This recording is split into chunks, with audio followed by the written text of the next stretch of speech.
Nimesikia mzee Kulola amekuja uwanjani, atufahamiani, nasikia tumhubiri, nikaamua kwenda.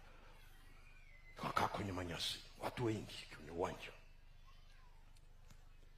Alikuwa anahubiri mpaka leo sitasahau, kwa sababu Mungu alinisemesha kitu kizito sana. Yeremia,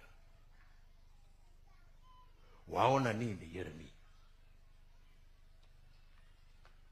Akasoma wakati ndio Biblia za zipu ndio zinaanza, akamaliza, akafunga zipu yake ile Biblia, akaweka.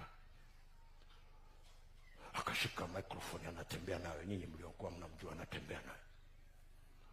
Anaeleza juu ya mzigo aliokuwa nao kwa kuzunguka kila mahali nchini. Na akawa anashangaa watu hawana huo mzigo. Alafu wakati anaendelea kuzungumza namna hiyo, wakati huo nchi ya kwetu ilikuwa na watu milioni 24.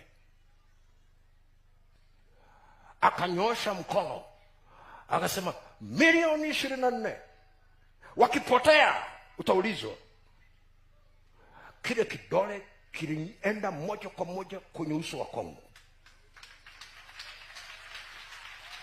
Sasa inawezekana na mwingine kilienda kwake, mwingine kilienda kwake, lakini mimi niliona kinaninyoshea mimi.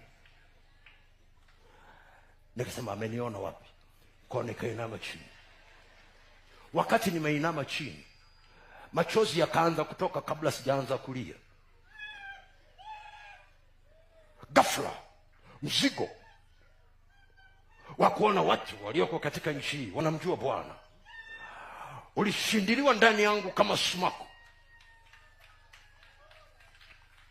Kama sumaku.